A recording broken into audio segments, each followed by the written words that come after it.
الحمد لله وكفى وسلام على عباده الذين اصطفى أما بعد فأعوذ بالله من الشيطان الرجيم بسم الله الرحمن الرحيم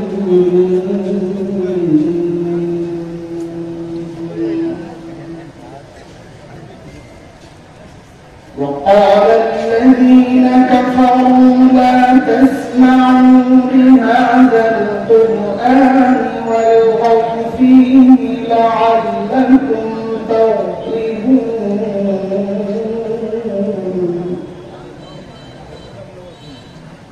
فلنذيقن الذين كفروا عذابا شديدا ولنجزينهم أسوأ الذي كانوا يعملون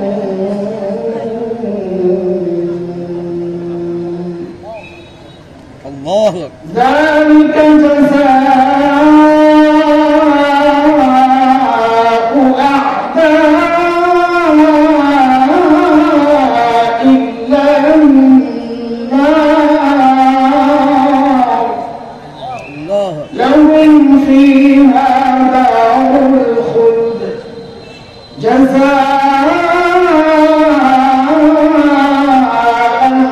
بما كانوا بآياتنا يجحدون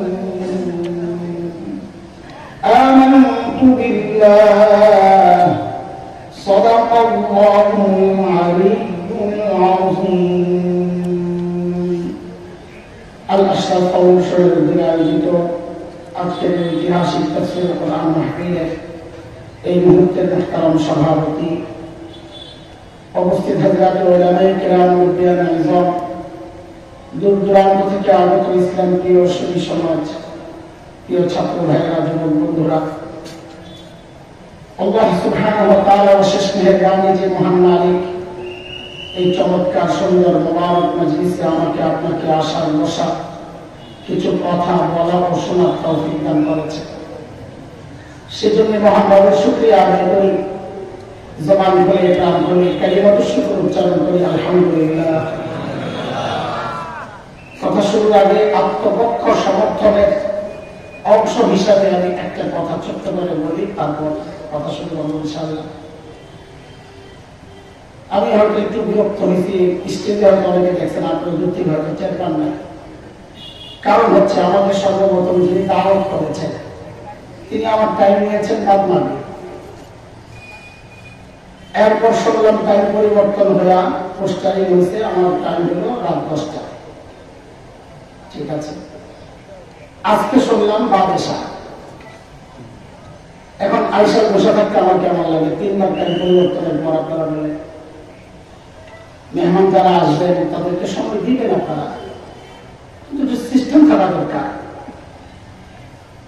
একজনের টাইম নষ্ট করে আপনারা আমাদেরকে দিবেন এটা তো হয় না আমাদের কাজ আছে আমি তো আপনাদের প্রোগ্রাম পরে নেওয়া আমার প্রোগ্রাম তো ভাগ করা এখন আমাদের কি হবে একজনের এই টাইম লসের কারণে আরেকজনের প্রোগ্রাম নষ্ট করা এটা ইনসাফের কথা আমি তার সর্বোচ্চ 10 মিনিট বসে থাকতাম ঠিক আছে আমাদের ভাই বয়ান করতেছেন কোন সমস্যা একই তো কথা আমি চাই নাই বয়ান বন্ধ করবো চাইছি বয়ান চলুক আমি কিছুক্ষণ অপেক্ষা করে বয়ান শুনতেছি চলে যেতাম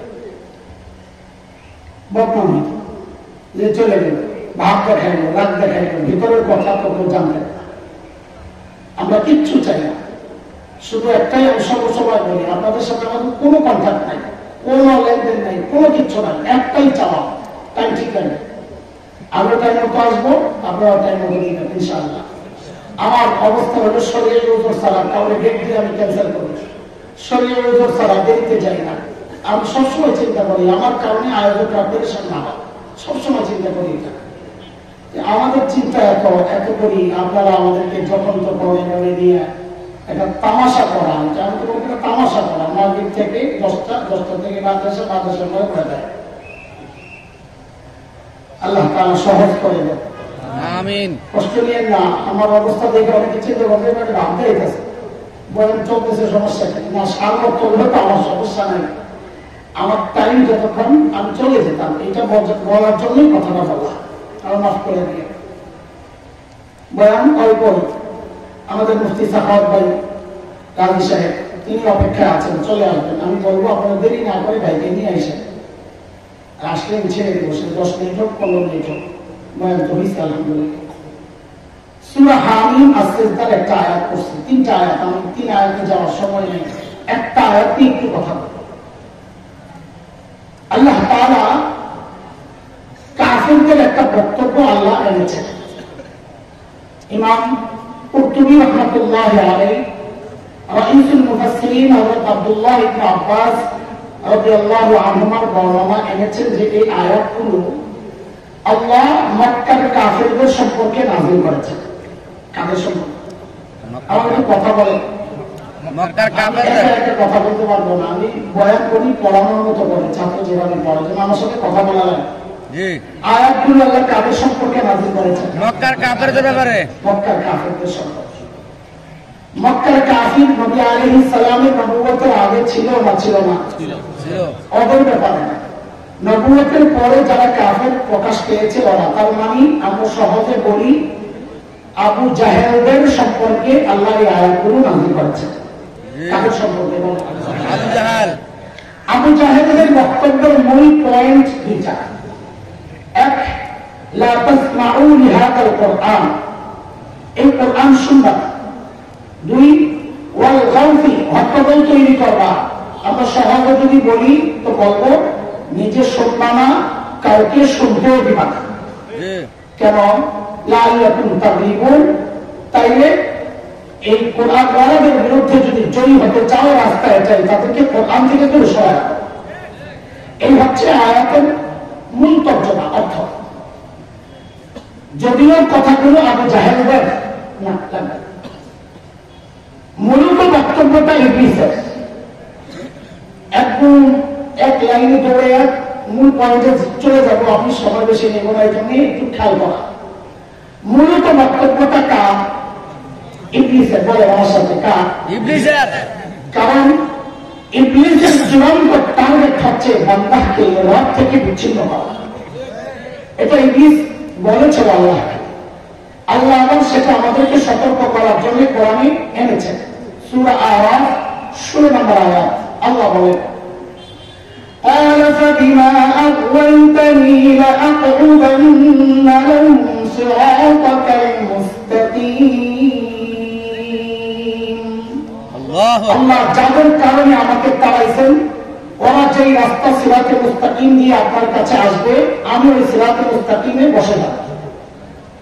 সিরাতে মুস্তাকিম মানে হচ্ছে কোরআন আল কারীম। অনেক ব্যাখ্যা আছে, যাতে ব্যাখ্যা। তার মানে ইবলিসের চূড়ান্ত টার্গেট হচ্ছে বান্দাকে কোরআন থেকে দূরে সরানো। কারণ ইবলিস জানে বান্দা যদি কোরআন ধরে তো বান্দার সম্পর্ক আল্লাহর সাথে হয়ে যাবে। যেহেতু আল্লাহ থেকে বান্দাকে বিচ্ছিন্ন করা ইবলিসের টার্গেট, সেই টার্গেট বাস্তবায়নে সে পদ্ধতি গ্রহণ করেছে বান্দাকে কোরআন থেকে দূরে সরানো। এটা বোঝার জন্য সূরা রহমানের প্রথম 3টা আয়াত একটু আপনাদেরকে শোনাতে চাই। আয়াতগুলোর সিরিয়ালটা একটু খুব মনোযোগ সহ আমাদের। আল্লাহ বলেন, আর রহমান আল্লামাল কুরআন খলাকাল ইনসান। এক, রহমান আল্লাহ। দুই, যিনি কোরআন শিখালেন। তিন, যিনি মানুষ সৃষ্টি করলেন। মানুষ সৃষ্টি 3 নম্বরে, কোরআন শিক্ষা 2 নম্বর। বলেন তো আসলেও কি সিরিয়ালটা এমন? আমরা আগে দুনিয়ায় আসছি না আগে কোরআন শিখছি? আগে দুনিয়ায় আসছি, বড় হয়েছি, মাদ্রাসায় গেছি, তারপরে কোরআন শিখছি। অথচ আল্লাহ কোরআন শিক্ষা আনতে পারেন মানুষ সৃষ্টি নিয়ে পরে। তাহলে আমাদের বুঝ অনুযায়ী সিরিয়াল 8 পিস হয়েছে কিনা? বুঝেন এই কথা? 8 পিস হয়েছে। আসলে বিষয়টা কি? মুফাসসিররা অনেক ব্যাখ্যা দিয়েছে, অত ব্যাখ্যার পেছনে আমি ছুটবো না। ছোট্ট 2টা ব্যাখ্যা দিয়ে একটা বোঝার জন্য, আরেকটা আমার আলোচনাকে একটু আগায় নেওয়ার জন্য। একটা ব্যাখ্যা বান্দা, আমি তোমাদেরকে আগে সৃষ্টি করেছি, কিন্তু কোরআন শিক্ষার ব্যাপারে আমি কেন আনলাম? বলে যেহেতু পরে আমি তোমাকে মানুষ পরিচয় দিয়েছি, তুমি জেনে নাও তুমি নিজেকে মানুষ পরিচয় তখনই দিতে পারবা যখন আগে কোরআনী শিক্ষায় শিক্ষিত হবা। যদি কোরআনী শিক্ষায় শিক্ষিত না হয় তাহলে তুমি দেখতে মানুষ, আসলে মানুষ না। যেমন একটা উদাহরণ দিয়ে আপনাদেরকে শোনাই। তাসলিমা নাসরিনের নাম মনে আছে? এই মহব্বতের নাম তো ভুলা যায় না, তাই না? এই মেয়েটি তার এক বইয়ের মধ্যে লিখেছে, এই পেট আমার পেটের মধ্যে আমি যেখান থেকে খুশি সেখান থেকে বাচ্চা নেই। তাড়াতাড়ি রহমতুল্লাহ কেন পড়েন আপনারা? আমি তো কই আলহামদুলিল্লাহ, কারণ এই বেটি এই বক্তব্যের কারণে আল্লাহর কালামের সিরিয়াল বুঝে আসছে। আল্লাহ ঠিকই গেছে যে তুমি কোরআনী শিক্ষায় শিক্ষিত হলে মানুষ, তাইলে দেখতে মানুষ, আসলে মানুষ না। তাসলিমাও তাই বুঝে, আমি দেখতে মানুষ, আসলে মানুষ না। কেন? কারণ যেখান থেকে খুশি সেখান থেকে পেটের মধ্যে বাচ্চা নেওয়া, এটা তো মানুষের কাজ না, এটা তো কুত্তার কাজ। বুঝাইয়া দিতে আল্লাহর কথাই ঠিক, আমি দেখতে মানুষ, আসলে একটা সুল্লা কুত্তি। কোন কুত্তি? কারণ কুত্তার তো চুল থাকে না, এটা হলো সুল্লা কুত্তি। আমি এটার নাম দিচ্ছি সুল্লা কুত্তি। এটা হলো এক ব্যাখ্যা। আরেক ব্যাখ্যা আমাদের আলোচনাকে আগায় নেওয়ার জন্য সেটা খেয়াল করে। আল্লাহ বলছেন আয়াতগুলোকে উপর থেকে নিচের দিকে সাজা। উপরে আর রহমান, মাঝখানে আল্লামাল কুরআন, নিচে খালাকাল ইনসান। উপরে রহমান, বলে উপরে রহমান, মাঝখানে কোরআন, বলে মাঝখানে কোরআন, নিচে ইনসান, বলে নিচে ইনসান। আল্লাহ যেন বলছেন বান্দা আমি রহমান উপরে, তুমি মানুষ নিচে। আমি রহমানের রহমত যদি তুমি মানুষ পর্যন্ত আনতে চাও, তুমি মানুষ যদি আমার রহমানের সাথে যুক্ত সম্পৃক্ত হতে চাও, রাস্তা একটাই, দুনিয়ার কোন তন্ত্রে মন্ত্রে কাজ হবে না, দুনিয়ার কোন ইজম আর সিস্টেমে কাজ হবে না। রাস্তা একটাই, রহমান আর বান্দার মাঝখানে কোরআনকে ঢুকায় দেবে। কোরআন আছে তো বান্দার সম্পর্ক রহমানের সাথে আছে, কোরআন থেকে বান্দা বিচ্ছিন্ন তো রহমান থেকে বিচ্ছিন্ন। এই খবর শয়তানের আসেনি? কথা বল। এই জন্য শয়তানের চূড়ান্ত টার্গেট হচ্ছে বান্দাকে রব থেকে বিচ্ছিন্ন করা। পদ্ধতি কি? কোরআন থেকে দূরে সরা। কিন্তু শয়তান বলে বাটপার না চালাক। কথা বল, বাটপার না চালাক? শয়তান বাটপার না চালাক? চালাক কোনদিন আল্লাহ অমান্য করে না। কোরআনের কথা إن في خلق السماوات والأرض واختلاف الليل والنهار لآيات لأولي الألباب। মগজ বলা রব চিনে, বুঝা গেল যে রব চিনে না, রব মানে না, তার মাথায় মগজ নাই, আছে ডিজিটাল গোবর। শয়তান চালাক না বাটপার? খালি বাটপার না, বলে আরো কিছু আছে, আরো কিছু আছে। কি আছে? সাবাস, ওরে বাপ্পা। শয়তান কোন বাপ্পা? ওরে বাপ্পা। আমার ভাই শব্দ একটা কইছে, আল্লাহ কবুল করছে, জবানে বরকত আছে, বুঝা গেল, আল্লাহ আরো বরকত দিন। ওরে বাপ্পার চিন্তা করছে। বাপ্পার শুনেন, খেয়াল করেন, বাপ্পার কোনদিন মানুষকে এক পদ্ধতিতে ধোকা দেয়। শয়তান আল্লাহকে বলেছে আমি এক পদ্ধতিতে ধোকা দেব না। সূরা আরাফ 17 আয়াত। শয়তান বলে ثم لآتينهم بين أيديهم ومن خلفهم وعن أيمانهم وعن شمائلهم। আল্লাহ আপনার বান্দাকে সামনে পেছনে ডানে বামে চতুর্দিক থেকে হামলা করে। কোন কোন মুফাসসির বলেন এর অর্থ হচ্ছে শয়তান কোনদিন মানুষকে এক পদ্ধতিতে ধোঁকা দিবে না। এই যে কোরআন থেকে দূরে সরানোর শয়তানের টার্গেট, ওই যুগের আবু জাহেলদেরকে দিয়ে ডাইরেক্ট টার্গেট পুরো করেছে। এই কথা বললা লা তাসমাউ লিহাযাল কুরআন ওয়ালগাউ ফীহি, কোরআন শুনবে না, কাউকে শুনতে দিবে না। আপনি কি ভেবেছেন এই যুগে শয়তান একই পদ্ধতিতে মানুষকে কোরআন থেকে দূরে সরাবে না? পদ্ধতি পাল্টায়। পাল্টানোর সিস্টেমটাকে একটু সিস্টেমটা শোনেন, তারপর আমরা আপনাদেরকে মূল কথায় ঢুকাই। ধরেন শয়তান নিয়োগ করছে আপনার পেশাব করাই, শয়তানের পেশাব। তো এটা কি বক্স? টিস্যুর বক্স। শয়তান টিস্যু দিয়ে খুলিয়া এটার মধ্যে শিশু করছে। করে আপনার কইল ঢাকা সৌদি আরব থেকে আনছি 1 নম্বর আতর। আপনি কাছে নিয়ে দেখেন মানুষের পেশাব যে গন্ধ, এটা শয়তানের পেশাব। লা হাওলা ওয়ালা কুওয়াতা ইল্লা বিল্লাহ। শয়তান দেখছে পেশাব খাওয়া যায় না, প্যাকেট পাল্টা। ভিতরের জিনিস কিন্তু আগেরটাই, প্যাকেট পাল্টা। তো সাথীরা জিজ্ঞেস করে বস কি দেবো, একটা মামের বোতল দেয়। তো মামের বোতলের মধ্যে পেশাব করছে, একটু হালকা হলদে বর্ণের, তারপরে আমরা বলতেছে এই খেজুরের রস খা। কাছে নিয়ে দেখেন যে দুর্গন্ধ, থোড়া খবিসের খবিস না হাওলা শয়তানটা এই কাম দিয়ে চলবো না, পেশাব করে খাওয়াইতেই হইব, পেশাব করে ব্যবহার করাইতেই হইব, পুতলা পাল্টা। তো সাথীরা জিজ্ঞেস করে বস এমন কোনটা দেবো, ফ্লাস্ক দিয়ে একটা ফ্লাস্ক নিয়ে আসছে, শীতকালে পেশাব করছে, এখন ধোয়া উঠতেছে পেশাবের, কয় নাই চা খা। খাইতে নিয়ে দেখেন দুর্গন্ধ, অবস্থা। শয়তানের কাজ হলো মোট পাল্টানো, প্যাকেট চেঞ্জ করা, ভেতরের জিনিস কিন্তু একটাই। আর সময়ের উন্নতের আলেমদের কাজ হচ্ছে ওই নতুন নতুন প্যাকেট ছিঁড়া ছিঁড়া আপনাদেরকে দেখায় দেওয়া, এর ভাই ধোকা খাইস না, জিনিস কিন্তু আগেরটাই। আজকে নিয়ে কিছু প্যাকেট ছিঁড়া। কোরআন থেকে শয়তান কিভাবে আমাকে দূরে সরায়, আপনাকে দূরে সরায়, আমি খুব ভালোভাবে লক্ষ্য করছি। মৌলিক পদ্ধতি দুইটা, কোরআন থেকে মানুষকে দূরে সরানোর মৌলিক পদ্ধতি দুইটা। একটা হচ্ছে কোরআনের বিধান ধরে ধরে মানুষকে দূরে সরানো, আরেকটা হচ্ছে মৌলিক ভাবে কোরআনের শিক্ষা থেকে মানুষকে দূরে সরানো। আমি এই দুই সাইডের দুইটা উদাহরণ নিয়ে কথা শেষ করবো ইনশাআল্লাহ। বিধান ধরে ধরে মানুষকে কোরআন থেকে দূরে সরায় কেমনি? যেমন ধরে শয়তানের চূড়ান্ত টার্গেট হচ্ছে মানুষকে শিরিক করা। শিরিকের ভয়ঙ্কর গুনাহ, আল্লাহ শিরিক ছাড়া সব মাফ করার ওয়াদা করছেন। শয়তান কাউকে শিরিক করায় মূর্তি পূজা করায়, কাউকে শিরিক করায় আগুনের পূজা করায়, কাউকে শিরিক করায় বাতাসের পূজা করায়, প্রকৃতির পূজা করায়। আপনারা যদি শয়তান কয় তুই মূর্তির পূজা কর, লক্ষ্মী দেবীর পূজা কর, আপনি করবেন না? শয়তান কয় বাংলাদেশের মুসলমান তো পূজা করবো না, কিন্তু পূজা তো এবারে করাই তো হইব। এখন কি করা? তো কয় পোটলা পাল্টা প্যাকেট। তো সঙ্গীরা জিজ্ঞেস করে বস কোন প্যাকেট দেবো? কয় দে বাঙালির চেতনার প্যাকেটটা দে। প্যাকেটের নাম কি বলেন? বলেন আমার সাথে বলেন, প্যাকেটের নাম কি? বাঙালি চেতনা। বাঙালি চেতনা। বলেন প্যাকেটের নাম বাঙালি চেতনা। ভিতরে কিন্তু জিনিস আগেরটাই শিরিক। বলেন ভিতরের জিনিস কি? উপরের প্যাকেটের নাম কি? বাঙালি চেতনা। বুঝলাম না কিছু। তো ওই যে গতকালকে গেছে পয়লা বৈশাখ, ওখানে একটা মিছিল বের করে, এগুলোর বিরুদ্ধে নাকি বলাও নিষেধ। সুবহানাল্লাহ। তোমরা এই নিষেধগুলি শোনা বলে বলে দিচ্ছি। মাঝে মধ্যে আমাদের স্লিপ পাঠায়, তখন এই এই আলোচনা নিষেধ। তো স্লিপটা লইয়া ছিঁড়ি, সামনে ছিঁড়ে বেটা 1400 বছর আগে আল্লাহ স্লিপ একটা পাঠাইছে, কোরআন আর কারীম। স্লিপ ওইটা দেখে কথা বলবো, তোরটা দেখে কথা বলবো না। আরে বলছি তোর স্লিপ দেখে কথা বলা হবে না, তোর দরকার ছিল কথা বলা।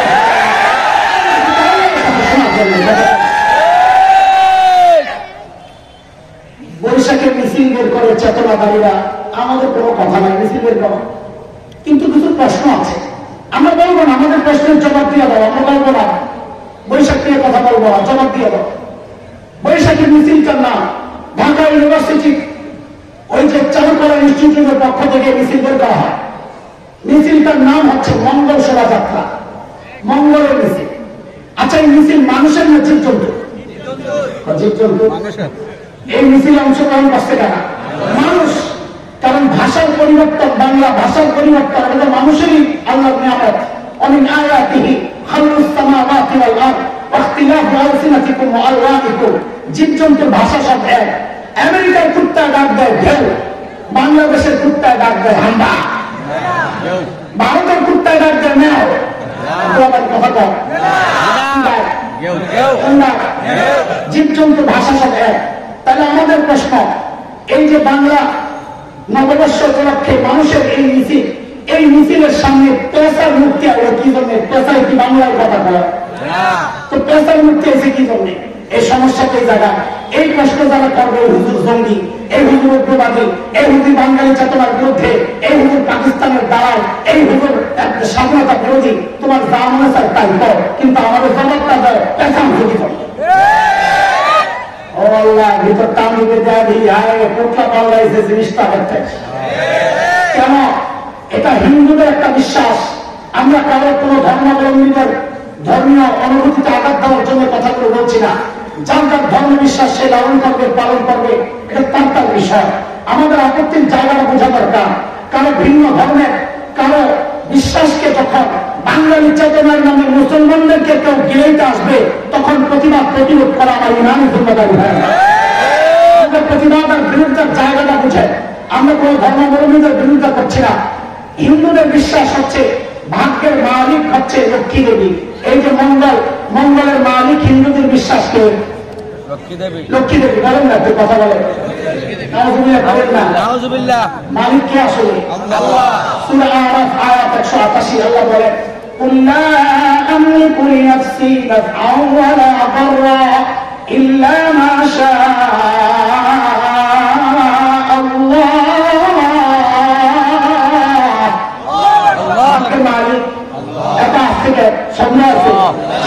ভাগ্যের মালিক। হিন্দুদের বিশ্বাস ভাগ্যের মালিক লক্ষ্মী দেবী। হিন্দুদের বিশ্বাস লক্ষ্মী দেবীর স্বামী বিষ্ণু দেবতা। হিন্দুদের বিশ্বাস লক্ষ্মী দেবীর 6 মেয়ে, ছেলে না একটাও। কয় মেয়ে? পদ্মা, পদ্মালয়া, ইন্দিরা, শোভা, কমলা, রমা। এই হচ্ছে লক্ষ্মী দেবীর 6 মেয়ে। হিন্দুদের বিশ্বাস লক্ষ্মী দেবীর বাহন হচ্ছে পেঁচা। লক্ষ্মী দেবীর পেঁচার উপর সওয়ার হইয়া সারা দুনিয়া বিচরণ করে। এবার সবগুলোর মিলা দেখেন ফলাফল কি আসে। মিছিলের নাম মঙ্গল, মঙ্গলের মালিক লক্ষ্মী দেবী, লক্ষ্মী দেবীর বাহন পেঁচা। মানে কি? ওরা বুঝাতে চায় কি যে আজকে নববর্ষে প্রথম দিন আমরা মা লক্ষ্মী দেবী আপনাকে আহ্বান করছি, আপনি এসে আপনার বাহনে আরোহণ করেন, এই মিছিলের নেতৃত্ব গ্রহণ করেন। কারণ কি? আপনি এই মিছিলের নেতৃত্ব গ্রহণ করলে এই মিছিলে আমরা যারা অংশগ্রহণ করেছি আমাদের আগামী বছরটা মঙ্গলের হয়ে যাবে। মঙ্গলের চেতনা উদযাপন করো, অন্যভাবে করো, আমাদের কোনো আপত্তি নাই। আমরা পান্তা নিয়ে এত কথা বলি না, আমরা ইলিশ নিয়ে এত কথা বলি না, এগুলা শিরিক না, এই জন্য ভাবে বলি না। কিন্তু যখন তুমি শিরিক করে আসবা তখন কথা বলা আমাদের জন্য জরুরি হয়ে যায়। আপনারা হয়তো বলবেন হুজুর আমাদের বড়রাতে এটা নাই, কিন্তু আপনি চুপচাপ চোখ বন্ধ করে ঘুমানোর সুযোগ নাই। কারণ এর আগের টার্মে একজন বলেছিলেন প্রত্যেকটা স্কুল থেকে বাধ্যতামূলক মঙ্গল শোভাযাত্রা এই মিছিল বের করতে হবে। আমরা স্পষ্ট জানায় দিতে চাই, সব জায়গায় মিনমিন চলে না। আমার সন্তানের ইমান নিয়ে যদি কেউ খেলতে চায়, অনেকে রাজনৈতিক আলাপ মনে করে, দোস্ত সব জায়গায় রাজনীতি তালাশ করেন না। এটা রাজনীতির ব্যাপার না, এটা আমার ইমানের ব্যাপার, এটা আমার বিশ্বাসের ব্যাপার। ওরা বলেছে সমস্ত স্কুল থেকে বাধ্যতামূলক এই মিছিল বের করতে হবে। স্পষ্ট জানা দিতে চাই, সমস্ত স্কুল থেকে বাধ্যতামূলক বের করতে হবে। এইরকম কোন আইন যদি পাস করা হয়, আল্লাহ থেকে আন্দোলন তবাহল চালায় না।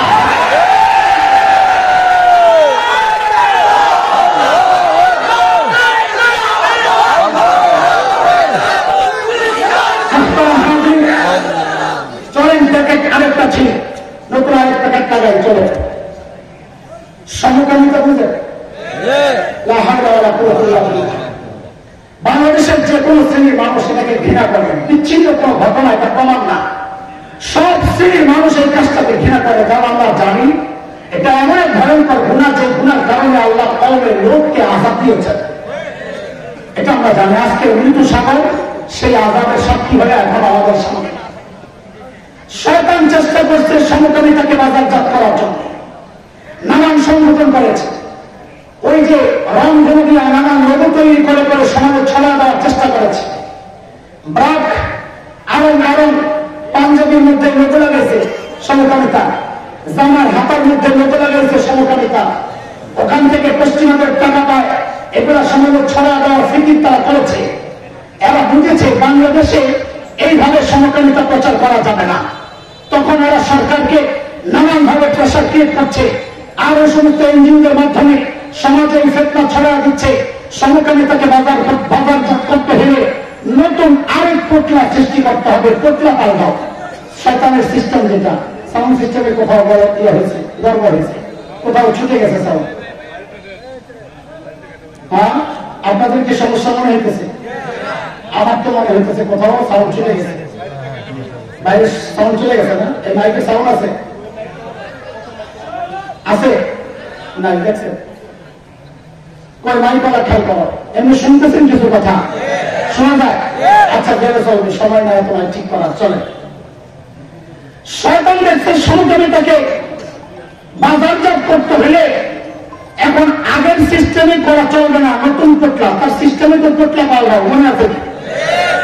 বলে নতুন পোটলার নাম কি? বলে নতুন পোটলার নাম হচ্ছে ট্রান্সজেন্ডার। বলে নতুন প্যাকেটের নাম। এখন আপনারা বলবেন হুজুর নতুন প্যাকেটের ভিতরে সমকামিতা কেমনি? ও ভাই কেমনি বলার জন্য আর এই প্যাকেট ছিঁড়া দেখানোর জন্যই তো আসছে। আমাদের কাজ কি? সময়ের আনন্দের কাজ। শয়তান পোটলা যত পাল্টাবে আমাদের কাজ হচ্ছে পোটলা ছিঁড়া দেখায় দেওয়া, ভিতরে জিনিস কিন্তু আনতে। অনেক মুরব্বী আছেন ভাবতেছেন এগুলো আমাদের এলাকায় না, এগুলো কি করে না, একটু খবরের ওয়াজ করবো, একটু মেরাজের ঘটনা করবো, একটু কারবালার ওয়াজ করতে, একটু কান্দাগাড়ি করতাম, তারা কি কি করতেছে? হ্যাঁ কান্দে রাখবে বলে ওরা ইমাম ওরা খাই যেতেছে, ইমাম খায় না। শুনে খেয়াল করে সমকামিতা আর ট্রান্সজেন্ডার সম্পর্ক। ট্রান্সজেন্ডার কি জিনিস সেটা আগে বুঝে, ট্রান্সজেন্ডার বুঝার আগে আরেকটা বুঝেন, সেটা হচ্ছে আমাদের সমাজে একটা শ্রেণী আছে হিজড়া, চিনেন? এটা হচ্ছে সামাজিক নাম, কিন্তু আইনি নাম হচ্ছে থার্ড জেন্ডার, তৃতীয় লিঙ্গ। আর সচেতন মুসলমান যুবকরা খেয়াল করেন, আইনি নাম কি?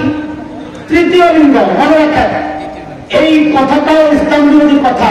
ইসলামের লিঙ্গ দুইটাই, জেন্ডার দুইটা, নারী পুরুষ। তৃতীয় লিঙ্গের কোন অস্তিত্ব ইসলামে নাই। কোরআনে বারবার আল্লাহ বলেছেন ইয়া আইয়ুহান নাসু তাকু রাব্বাকুমুল্লাযী খালাকাকুম মিন নাফসিন ওয়াহিদাহ ওয়া খালাকা মিনহা যাওজাহা ওয়া বাসসা মিনহুমা রিজালান কাসীরান ওয়া নিসাআ। লিঙ্গ দুইটা। আচ্ছা আরেকটা বিস্তারিত পড়ি তাহলে বুঝবেন। আল্লাহ বলেছেন লিল্লাহি মুলকুস সামাওয়াতি ওয়াল আরদ ইয়াখলুকু মা ইয়াশা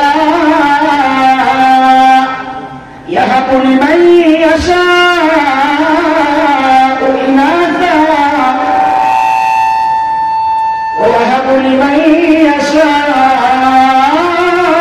الذكور أو يزوجهم ذكرانا وإناثا ويجعل من يشاء عقيما إنه عليم قدير। কে ভাই আমার লোকে তোরা তো খেপ খেলবে ভাই বলা আর আগুসের আগুসে কি ওরা ঢুকি আপনারা লাগবে না সব লাগবে যাচ্ছে সেটা। আল্লাহ বলেন আমি যাকে চাই তাকে শুধু মেয়ে দেই, সূরা 1। যাকে চাই তাকে শুধু ছেড়ে দেই, সূরা 2। যাকে চাই তাকে ছেড়ে দেই, মেয়েও দেই, সূরা 3। যাকে চাই তাকে কিচ্ছুই দেই না, বন্ধা রাখি, সূরা 4।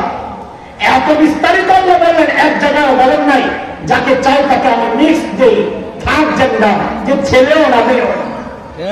আমরা এই তৃতীয় লিঙ্গ একটা শব্দ বানাইয়া ক্ষতির যে কাজটা করেছি, এদেরকে সমাজোচ্যুত করার মাধ্যমে এই আল্লাহর বান্দাদেরকে সামাজিক কালচার থেকে বঞ্চিত করেছি, বাবা মার অধিকার থেকে বঞ্চিত করেছি, বাবা মার সম্পদ থেকে বঞ্চিত করেছি, লেখাপড়া থেকে বঞ্চিত করেছি, আদব আখলাক শিক্ষা দেওয়া থেকে বঞ্চিত করেছি, সমাজের আদর যত্ন থেকে বঞ্চিত করেছি।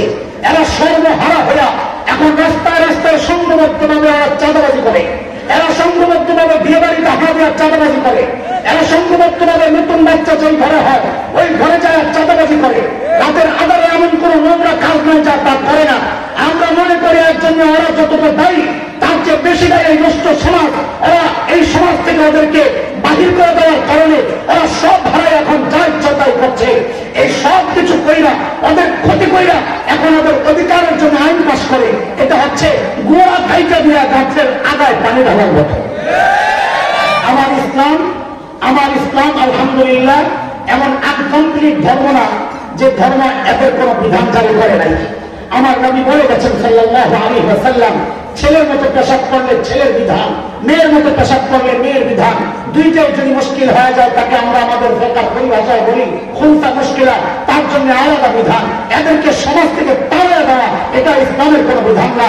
তাড়িয়ে দেওয়া তৃতীয় লিঙ্গ আরেকটা সাব্যস্ত করে আসলে আমরা এদেরকে বঞ্চিত করছি। কিন্তু দোস্ত, থার্ড জেন্ডার ট্রান্সজেন্ডার এক জিনিস না। থার্ড জেন্ডার মানে হিজড়া, এটা হচ্ছে এটাকে বলে বায়োলজিক্যাল ব্যাপার, শারীরিক ব্যাপার, শরীরের অসঙ্গতি। এটা কিন্তু ট্রান্সজেন্ডার হচ্ছে পুরোটাই মানসিক, শরীরের কোনো পরিবর্তন নাই। একটা ছেলে বুঝে, একটা ছেলে ছোট থেকে বড় হয়েছে, তার যৌন চাহিদা আসছে, বালক হয়েছে, এখন তার আকর্ষণ ছেলে হিসাবে মেয়ের দিকে হওয়ার কথা, তার মেয়ের দিকে আকর্ষণ না যায়, তার আকর্ষণ যায় ছেলের দিকে। এখন পশ্চিমা আইন পাস করছে, কেউ যদি মনে করে আমি নিজে ছেলে না, আমি মেয়ে, কারণ আমার ছেলের দিকে আকর্ষণ যায়, তাহলে আমার ভিতরটা মেয়ে, তাই বোঝা গেল তার ভিতর মেয়ে, উপর ছেলে। তার মানে আল্লাহ মেয়ের মনকে ভুলে ছেলের শরীরের মধ্যে ঢুকায় দিয়েছে। এখন সে যদি বলে আমি ছেলে, মেয়ে যদি বলে আমি ছেলে, আইন করে বলতে হবে সে ছেলে। মেয়ে ছেলে যদি বলে আমি মেয়ে, আইন পাস করতে হবে সে মেয়ে। অবস্থা এটা হচ্ছে ওদের দাবি। একটা ফেতনা যখন আসে, ভূমিকম্প যখন আসে, ভূবিজ্ঞানীদের কাজ হচ্ছে উৎপত্তি স্তর তালাশ করা। এই ভূমিকম্প আসলো থেকে, কোন জায়গার প্লেট নড়াচড়ার কারণে ভূমিকম্প হইল। সময়ে যখন কোন নতুন ফেতনা আসে, তো সময়ের আরম্ভ কর্তব্য হচ্ছে ওই ফেতনার উৎপত্তি স্তর বের করা। এটা আসলে আসছে থেকে আমরা উৎপত্তি স্তর বের করতে যাওয়া পাইছি, আরো এটা তো শয়তানের আরেক মিশন। কারণ শয়তান আল্লাহকে একটা টার্গেট করে বলেছিল, ওয়ালা উদিল্লান্নাহুম ওয়ালা উমান্নিয়ান্নাহুম ওয়ালা আমুরান্নাহুম ফালা ইউত্তিকুন্না আযানাল আনআম ওয়ালা আমুরান্নাহুম ফালা ইউগাইয়িরুন্না খালকাল্লাহ। চার টার্গেটের মধ্যে শয়তানের এক টার্গেট, ওয়ালা আমুরান্নাহুম ফালা ইউগাইয়িরুন্না খালকাল্লাহ। সৃষ্টির পরিবর্তনের জন্য আমি আপনার বান্দাকে হুকুম করবো। সৃষ্টির পরিবর্তন মানে ছেলেকে বলবো তুমি কাটাকাটি করে মেয়ে হয়ে যাও, মেয়েকে বলবো তুমি প্রতিস্থাপন করে লিঙ্গ ব্যবহার করে তুমি ছেলে হয়ে যাও। অবস্থ এটা তো শয়তানের টার্গেট, কিন্তু আল্লাহর ঘোষণা কি ওটাও দেখেন। আল্লাহ বলছেন ফাকিম ওয়াজহাকা লিদ-দীন হানিফা ফিতরাতাল্লাহি ফাতারান নাস আলাইহা লা তাবদীলা লিখালকিল্লাহ। আল্লাহ বলছেন আমি যাকে ছেলে বানাইছি, লা তাবদীলা লিখালকিল্লাহ, সারা দুনিয়ার চিকিৎসা বিজ্ঞানী চেষ্টা করে তার মেয়ে বানাইতে পারবে না। বলছেন লা তাবদীলা লিখালকিল্লাহ, আমি যাকে মেয়ে বানাইছি সারা দুনিয়ার চিকিৎসা বিজ্ঞানী চেষ্টা করে তাকে ছেলে বানাইতে পারবে না। এইবার খেয়াল করে ট্রান্সজেন্ডারের মধ্যে সমকামিতা কেমনে আসলো। এইবার একটা ছেলে সে কারাগারি করে মেয়ে সাজছে, কিন্তু আল্লাহ বলতেছেন লা তাবদীলা লিখালকিল্লাহ, তুই ছেলে ছেলেই রয়ে গেছে যত কারাগারি করস। সে যে মেয়ে সাজলো, এখন সে যদি বিয়ে করে কার করবে, ছেলের না মেয়ে? কথা মেয়ের বিয়ে করলে তার কারাগারি দরকার আছে, এমনি তো করতে পারত। সে তো কারাগারি করছেই ছেলের বিয়ে করার জন্য। আল্লাহ বলতেছেন লা তাবদীলা লিখালকিল্লাহ, তুই ছেলে ছেলেই রয়ে গেছ। সে যখন আরেকটা ছেলেকে বিয়ে করে সংসার করবে, তাদের সার্বিক সম্পর্কটা ছেলে ছেলে সম্পর্ক হয়ে যাবে। এটাই তো সমকামিতা। শয়তান চেষ্টা করছে সমকামিতাকে বাজারজাত করার জন্য, না পাইয়া সে পুতলা পাল্লাইয়া নতুন পুতলা, নতুন মুরকে এখন সমকামিতাকে বাজারজাত করার জন্য নতুন পুতলার নাম দিয়েছে কি ট্রান্সজেন্ডার। খুব সংক্ষেপে ট্রান্সজেন্ডার থেকে আরেকটা ফেতনা আপনাদেরকে শোনায়। মাদ্রাসার ছাত্র বড় থেকে একটু বুঝো আমার বাপ। সূরা নিসা 11 নম্বর আয়াত। শরীয়তের একটা বিধান আমাদের সবার জানা, কি সেটা? লিযযাকারি মিসলু হাযিল উনসায়াইন। জানি তো না কি এক বাবা এক ছেলে যদি হয়, তো ছেলে বরাবর দুই মেয়ের সমান পাবে। এটাকে আমরা সহজ অর্থ করি, আমার সাথে আপনারা বলেন ছেলে পাবে যা, বলো ছেলেরা বলো, বাচ্চারা বলো, ছেলে পাবে যা, মেয়ে পাবে অর্ধেক। মেয়ে পাবে যা, ছেলে পাবে ডাবল। কি আপনারা জানেন না এটা? এই বিধানটা কার? এই বিধান শুধু কমওয়ালাদের, আগেওয়ালাদের না, সবার। আমাদের সুন্নি ভাই যারা অবরোধ, এই বিধানে কোনো আমাদের বেশকম নাই, কোরআনের বিধানে আমাদের কোনো বেশকম নাই। এই কথার মাঝখানে কেন বললাম যে এই সমস্ত বিষয়ে আমরা বিভেদ চাই না, ঐক্যবদ্ধভাবে এই ফিতনা মোকাবেলা করতে চাই। খেয়াল করেন, শরীয়তের বিধান হচ্ছে ছেলে পাবে ডাবল, মেয়ে পাবে অর্ধেক। আমার ভাই চলে আসছে, ঠিক আছে, কি আসেন, আহলান সাহলান মারহাবা। 2-4 মিনিটের মধ্যে আমি ছাড়তেছি, খেয়াল করেন। আচ্ছা ঠিক আছে, স্টেজ থেকে অসুস্থ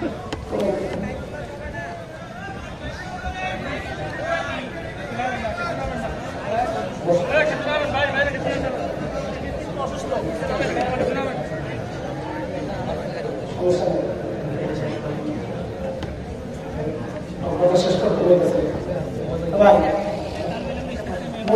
আপনি কথা শেষ করেন। আচ্ছা, স্টেজ বলে অসুস্থ বেড়ার কামড়ে উঠলে তো সমস্যা হইল, মারা যাইব শেষে। ছাত্ররা সামনে আসলে না আমরা কথা তোমাদের চেহারা দিয়ে গিয়ে বলতে পারতাম, তুমি করছো কি? আমাদের ছাত্ররা নিচে আসো, ছাত্ররা নিচে আসো। খেয়াল করে বিধান কি বলছি, ছেলে পাবে যা মেয়ে পাবে, মেয়ে পাবে যা ছেলে পাবে, এই বিধানটা ওরা আল্লাহর এই বিধান, কোরআনের এই বিধান থেকে মানুষকে দূরে সরাইতে শুরুতে এসব পুশ করছে। এটা কেমন কথা? একই বাবার ছেলে একই বাবার মেয়ে, তুই পাবি অর্ধেক, ভাই পাবে বাবা, তুমি কিভাবে মানুষ মায়ের বাড়ি পুশ করছে। মায়ের আল্লাহর বিধান দেশের আইন, আমরা কই যাব? শয়তান দেখছে যে এইভাবে তো কোরআনের এই আইনের বিরুদ্ধে দাঁড় করানো যাবে না। শয়তান চালাকি করে একটা স্লোগান বানাইছে, সেই স্লোগানটার নাম হচ্ছে সমান অধিকার। বলেন স্লোগানের নাম কি? যেই স্লোগান বানাইছে এখন বহু ভালো মানুষের মাথায় ঢুকছে না। আমার এক মুসলিম আমার একদিন বলতেছে, হুজুর যাই বলেন না এই বিধানটা নিয়ে যদি কেমন কেমন লাগে, আমি লোকের পেয়েছি আপনার ইমানটা বলেও আমার কেমন কেমন লাগে, কারণ এটা আমার কথা না, কোরআনের কথা। সূরা আহজাব আয়াত 36 আল্লাহ বলেন, মা কানা লিল-মুমিনিন ওয়ালা মুমিনাহ ইযা কাদাল্লাহু ওয়া রাসূলুহু আমরা আন ইয়াকুনা লাহুমুল খিয়ারাতু মিন আমরিহিম। আল্লাহ আল্লাহ রাসূলের ফয়সালা আসার পর কোন কেমন কেমন লাগালাগি চলবে না। শয়তান দেখছে খাইছে, বাকি এখানে অনেক থাকতে পারে তাদের কেমন কেমন লাগতে পারে। আপনাদের যেন কেমন কেমন না লাগে আমরা একটা উদাহরণ দিয়ে আপনাদের একটু বুঝাই দিই। আমার ভাই মুফতি সাকাত ভাই একটা নতুন করে বাগান সাজাই দিয়েছে, অনেক বিশাল জায়গা নিয়ে, অনেক বড় মাদ্রাসা। তো মাদ্রাসায় ম্যানেজার, বডি ম্যানেজার বাজারে পাঠাবে, কথা বলতে ভালো করে বাজারে পাঠাবে। তো বলবেন কত লাগবে? 5,000। তো হুজুর কন্যা দিছে 5,000। আমার সাথে বলেন তো এই 5,000 কি জন্য দিছে? এই কথা সবাই বলেন, বাজার করতে বলে কি জন্য? হুজুরের ছেলে আছে একটা পিচ্ছি, যেখানে যাওয়ার আগে হয়েছে তো পিচ্ছি কয়, আব্বা আমি একটু বাজারে যাবো, কেল্লা বাজার কতদিন যাই না। তো হুজুর বলে যাও। পিচ্ছি কেমন করে একটু মোড়ামুড়ি করে, বাপ মা সন্তানের স্বভাব সম্পর্কে সবচেয়ে ভালো জানেন। হুজুর বুঝছেন কি কারণে মোড়ামুড়ি করে। পকেট থেকে কচকচে একটা 100 টাকা বাইর করে পিচ্ছি হাতে দিচ্ছে, লয় মজা খাবে। কি খাইতে? আবার পিছনের পড়াশোনা। গরিব ম্যানেজার দিছে কত? কি করতে? পিচ্ছি দিছে কত? কি জন্য? যেই না পিচ্ছি 100 ধরাইছে, পিচ্ছি এমন এক মোড়া হয়েছে, আরে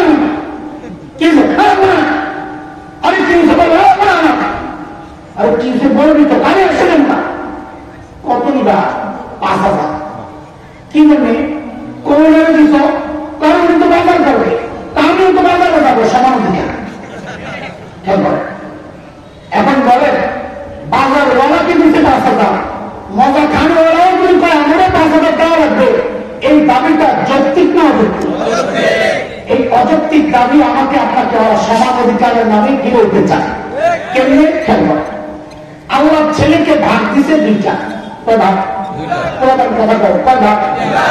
দায়িত্ব দিছে 4টা। ভাগ কয়টা? দায়িত্ব। আল্লাহ মেয়েকে ভাগ দিচ্ছেন 1টা।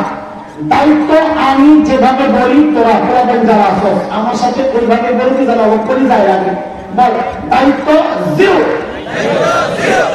জিরোটা আরো সুন্দর করে ভূতা যায় লাগে খোসা। দায়িত্ব 0। ভাগ কয়টা? দায়িত্ব। আবার বল ছেলেরা আল্লাহ ভাগ দিচ্ছেন কয়টা? দায়িত্ব। মেয়ে ভাগ দিচ্ছেন কয়টা? দায়িত্ব। আচ্ছা এবার বুঝেন কেমনে কেমনে? ছেলেরা ভাগ দিচ্ছেন কয়টা? 2টা। দায়িত্ব কেমনে? ও ছেলে, তুমি যদি স্বামী হও তো স্ত্রীর ভরণ পোষণের দায়িত্ব তুমি স্বামী এক। ও ছেলে, তুমি যদি বাবা হও তো কন্যার ভরণ পোষণের দায়িত্ব তুমি বাবা। ও ছেলে, তুমি যদি সন্তান হও মায়ের ভরণ পোষণের দায়িত্ব তুমি সন্তানের।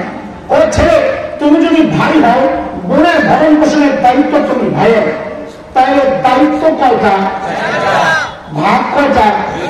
ওরা দুই ভাগ কেন দেওয়া হয়েছে? ওই 4 গ্রুপে বাজার করে খাওয়াইছে। কি করে খাওয়াইছে? বলেন আবার, দুই ভাগ কেন বাজার করতে? বলেন, দুই ভাগ কেন? আল্লাহ মেয়ের ভাগ দিচ্ছেন কয়টা? দায়িত্ব কেমনি ছিল? অনেক। তুমি যদি স্ত্রী হও তোমার ভরণ পোষণের দায়িত্ব তোমার স্বামী। অনেক। তুমি যদি কন্যা হও তোমার ভরণ পোষণের দায়িত্ব তোমার বাবা। অনেক। তুমি যদি মা হও তোমার ভরণ পোষণের দায়িত্ব তোমার সন্তানের। অনেক। তুমি যদি বোন হও তোমার ভরণ পোষণের দায়িত্ব তোমার ভাইয়ের। বলে দায়িত্ব কয়টা? 0। দায়িত্ব কয়টা? ভাগ কয়টা? দায়িত্ব নয়, ভাগ কি জন্য? তার মজা খেতে। কি জন্য? আবার বলেন কি জন্য? আল্লাহ ছেলের ভাগ দিতে পারবা কি জন্য? বলে না কি জন্য? মেয়ের ভাগ দিচ্ছেন কয়টা? কি জন্য? মজা খাইতে। আর মজা খাওয়ার গুরু যদি কয় আমারও বাবার মতো বাবার দেওয়া লাগবে, তাহলে যৌক্তিক দাবি না পাগলামি। এই পাগলামি ওরা চাইছিল সমান অধিকারের নামে আমাদেরকে গিলাইতে। শয়তান পারে নাই, কাম শেষ, এক পক্ষে আরেকটা সিস্টেম দেয়। তো সাগরেদরা জিজ্ঞেস করে, বাস কোন পোটলা দেবো? ট্রান্সজেন্ডারের পোটলা লাগে। কোন পোটলা? ট্রান্সজেন্ডার দিয়া এই সমান অধিকার কেন্দ্রে বাস্তবায়ন করবো। তুমি বুঝো না? তো বুঝো। বুঝত? এক লোকের এক ছেলে এক মেয়ে, খুব খেয়াল করে। এখন ছেলেটা হলো কয় ভাগ? মেয়ে কয় ভাগ? এখন ওই তথাকথিত নারীবাদী আর ট্রান্সজেন্ডার বাদীরা আইসা এই মেয়েরা জিজ্ঞেস করে, কিরে তুই কদ্দুর পেয়েছ? আমার ভাইয়ের অর্ধেক। একই বাবার সন্তান অর্ধেক কেন পাইনি? ওই যে শরীয়তের আইন, রাষ্ট্রীয় আইন, আমি এর বিরুদ্ধে যাইতে পারি না। যদি ট্রান্সজেন্ডার আইনটা পাশ হয়ে যায়, আপনারা চিন্তা করতেছেন এরাও কেউ বসে পাশ হইব। গত অক্টোবরে খসড়া তৈরি হয়েছে। খসড়ার নাম হচ্ছে ট্রান্সজেন্ডার অধিকার সংরক্ষণ আইন 2023। আমি আবারও বলছি, ট্রান্সজেন্ডার অধিকার সংরক্ষণ আইন 2023 এই নামে একটা আইনের খসড়া তৈরি হয়েছে। এখন পাশ করার অপেক্ষা আছে। যদি আইনটা পাশ হয়ে যায়, এখন এই মেয়েরা আপনি অর্ধেক দিয়ে রাজি রাখতে পারবেন না, আইন বিরোধিতা করবে। কেন? ওই মেয়েরা কেবল তুই কদ্দুর পাইছ? অর্ধেক। পুরোটা চাষ কি? ভাইয়ের সমান সমান চাষ। তুই তাহলে কি কর? আমার কেমন কেমন জানি লাগে। আমার কেমন লাগে? তা আমার নিজের ছেলে ছেলে লাগে। যদি খালি এটা মুখতে বাইর করতে পারে আমাদের নিজের ছেলে ছেলে লাগে, তা আইন রেডি আছে। তাহলে তুই ছেলে, এখন আপনি আর অর্ধেক দিতে পারবেন না। যদি বাবা এই মেয়ের অর্ধেক দেয়, রাষ্ট্রীয় আইন বাবাকে গ্রেফতার করে নেওয়া যাবে। কারণ এখন আর সে মেয়ে নয়, সে কেমন কেমন লাগার মাধ্যমে কি হয়ে গেছে। দেখছেন নি কারণ শয়তান খালি পুতলা পাল্টা। আমি এটা বলেছি, বিক্ষিপ্ত ছোট ছোট বিধান থেকে মানুষকে কোরআন দিয়ে দূরে সরানোর একটা পদ্ধতি, আরেকটা হচ্ছে গোটা শিক্ষা ব্যবস্থা থেকে মানুষকে দূরে সরানোর একটা পদ্ধতি। এইটা ছোট্ট করে আমি বলে শেষ করছি। কয়েকটা উদাহরণ টানছি। বাংলাদেশে বিভিন্ন বন্ধের দিন যেগুলো আছে, জাতীয় দিবস যেগুলো আছে, 26 মার্চ, 16 ডিসেম্বর, 21 ফেব্রুয়ারি, 15 আগস্ট, এই সমস্ত দিবসগুলোতে স্কুল কলেজে খেলাধুলার প্রতিযোগিতা হয়। হয়তো হয় না? কতক্ষণ হয়তো হয় না? একটা নতুন ইভেন্ট চালু হয়েছে, যেমন খুশি তেমন শাসন আছে। ছোট্ট ছোট্ট বাচ্চারা সাইজা গুজা অডিয়েন্স আর বিচারকের সামনে যায় দেখায়, যাত্রা যত সুন্দর হয় সে পুরস্কার পায়। ইদানিং আমরা শুনতে পাচ্ছি নতুন একটা যেমন খুশি সাজের মধ্যে আইটেম রয়েছে কি, একটা ছোট্ট মেয়েকে শাড়ি পরায়া যুবতী নিয়ে সাজানো হয়, আর একটা ছোট্ট বাচ্চাকে দাড়ি টুপি লাগাইয়া হুজুর সাজানো হয়। ওরা বিচারকের সঙ্গে যায় নাটক করে দেখায়, ওই হুজুর ওই ছোট্ট মেয়েটার শাড়ি ধরে টানাটানি করে। কি বোঝায়? যে 71-এর দৃশ্য এটা। 71-এর দাড়িওয়ালা টুপিওয়ালা তথা রাজাকারেরা এইভাবে আমার মা বোনের ইজ্জত হরণ করেছে। উদাহরণ নাম্বার 1।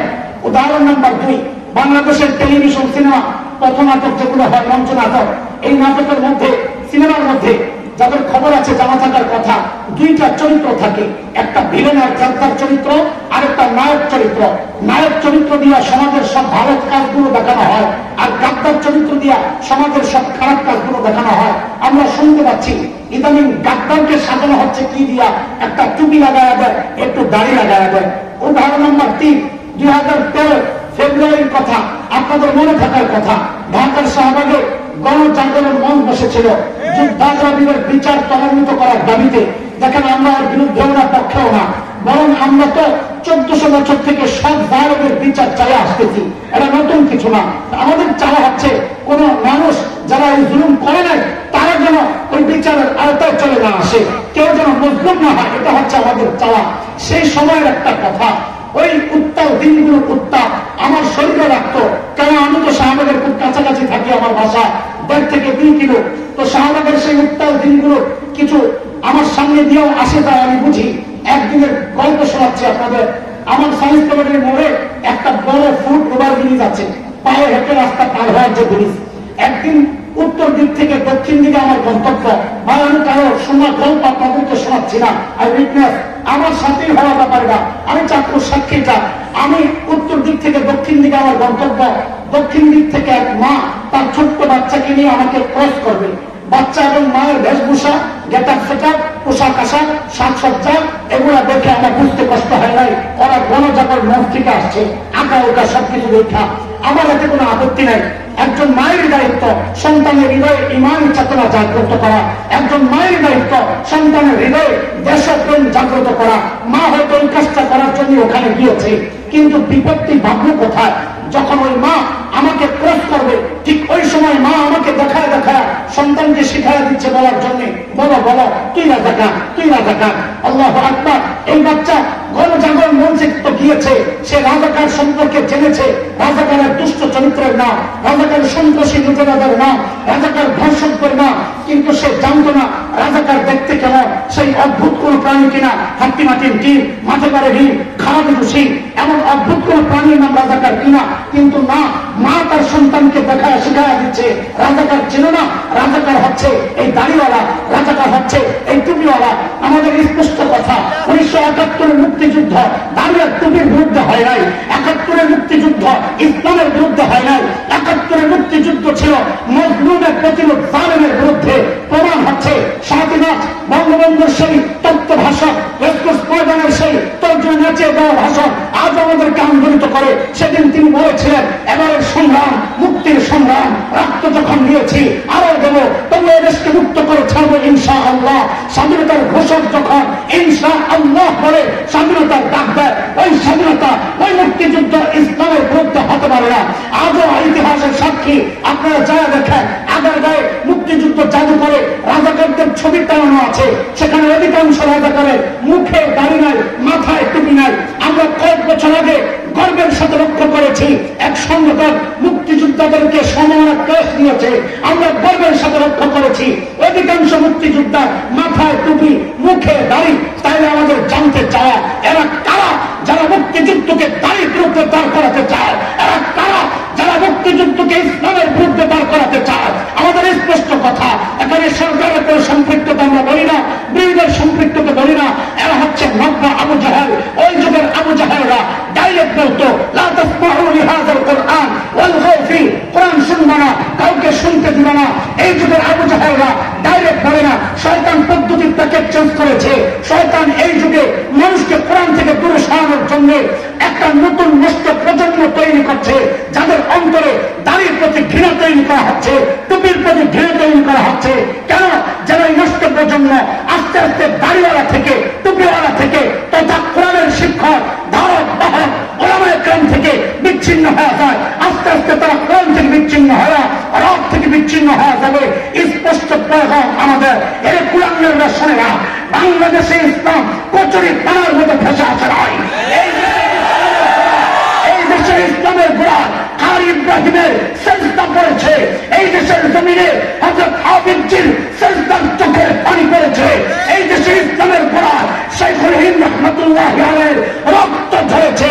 এই দেশ থেকে ইসলাম নিশ্চিহ্ন করার আগে শুনেরা, যদি আমার দিন আক্রান্ত হয়, মানচিত্র আক্রান্ত হয়, 71 একবার মুক্তিযুদ্ধ হয় কোরআন রক্ষায়, ইসলামী শিক্ষা ব্যবস্থা, মাদ্রাসা শিক্ষা ব্যবস্থা রক্ষায় যদি আরেকটি যুদ্ধের প্রয়োজন হয়, আল্লাহর কসম আবার যুদ্ধ হবে।